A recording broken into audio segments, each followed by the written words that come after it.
Sobat Trader, kembali lagi di Didimax Forex Insight, tempat di mana kita membahas peluang market setiap minggunya. Bersama saya Dita, salah satu trading analis di Didimax, dan saya juga nggak sendirian. Saya bersama Master Dandi, seorang trader dan trading profesional dari Didimax. Halo Master, gimana kabarnya? Alhamdulillah sehat. Oke, langsung aja kita mulai ke Q&A-nya. Oke, pertanyaan pertama Master, bagaimana dampak rilis Core PPI AS terhadap pergerakan USD minggu ini? Oke, kalau kita lihat dari data Core CPI man per man AS yang dirilis Rabu malam, diperkirakan turun ke 0,2% dari sebelumnya 0,3%, dan ini menjadi salah satu indikator inflasi yang sangat diperhatikan oleh pasar serta Federal Reserve.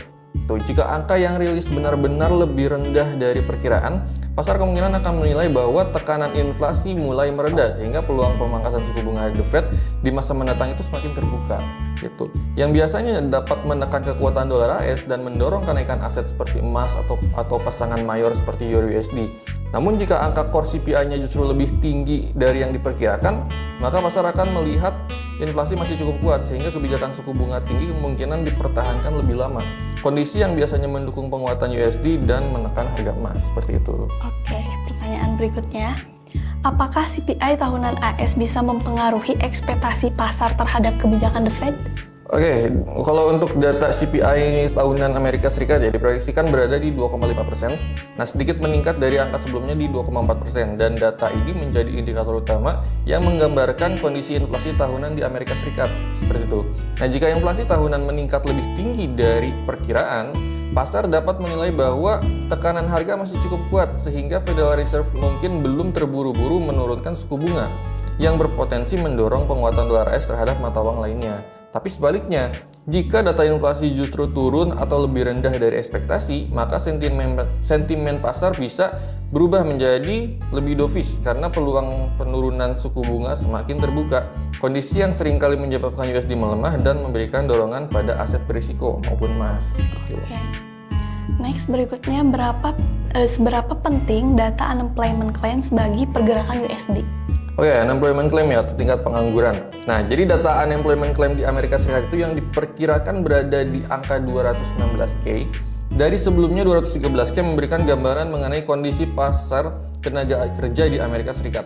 Jika angka klaim pengangguran meningkat jauh di atas perkiraan, hal ini dapat menandakan bahwa pasar tenaga kerja mulai melemah sehingga investor mungkin melihat adanya perlambatan ekonomi gitu, yang berpotensi menekan nilai dolar Amerika Serikat karena ekspektasi pemangkasan suku bunga bisa meningkat. Namun jika angka klaim pengangguran justru lebih rendah dari perkiraan, ini menunjukkan bahwa pasar tenaga kerja masih cukup kuat dan stabil sehingga USD berpotensi mendapatkan dukungan karena ekonomi AS dinilai masih solid, seperti itu. Oke, Master. Pertanyaan berikutnya, apakah pidato Gubernur Bank of England bisa mempengaruhi pergerakan GBP? Kalau pidato Gubernur Bank of England Andrew Bailey ya, seringkali menjadi perhatian pasar karena biasanya memberikan petunjuk mengenai pandangan bank sentral terhadap inflasi dan arah kebijakan suku bunga di Inggris. Gitu. Jika Bailey menyampaikan nada yang cenderung hawkish atau menekan bahwa inflasi masih menjadi resiko besar bagi ekonomi Inggris, maka pasar bisa menginterpretasikannya sebagai sinyal bahwa suku bunga akan tetap tinggi lebih lama, yang berpotensi mendorong penguatan pound sterling. Sebaliknya, jika pidatonya terdengar lebih dovish dan mengarah pada kemungkinan pelonggaran kebijakan moneter, maka pound sterling berpotensi melemah karena investor mulai memperkirakan penurunan suku bunga di masa depan. Oke. Pertanyaan berikutnya, Master. Bagaimana prospek GBP setelah rilis data GDP Inggris? Oke. Data GDP man per man di Inggris diperkirakan meningkat 0,2% dari sebelumnya di 0,1%, yang menunjukkan potensi perbaikan dalam pertumbuhan ekonomi Inggris meskipun masih dalam level yang relatif moderat.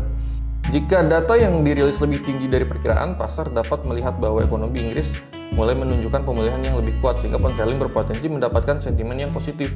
Nah, namun jika data GDP justru lebih rendah dari perkiraan atau bahkan kembali melemah, hal ini bisa memicu kekhawatiran mengenai pertumbuhan ekonomi Inggris dan berpotensi menekan nilai pound sterling terhadap mata uang yang lainnya.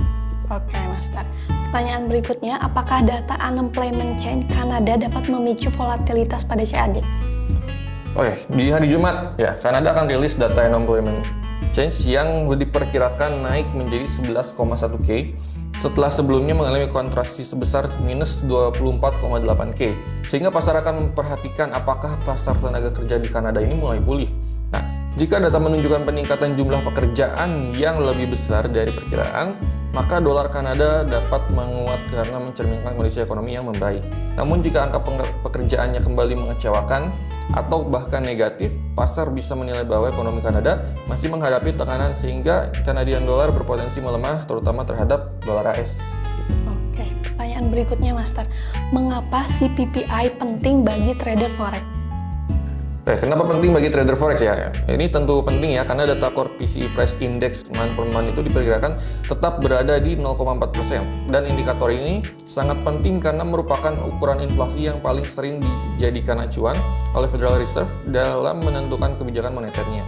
Jika angka core PCE meningkat di atas perkiraan, maka pasar bisa melihat bahwa inflasi intinya masih cukup tinggi sehingga kemungkinan suku bunga tetap diperkirakan pada level tinggi yang biasanya mendukung penguatan USD gitu.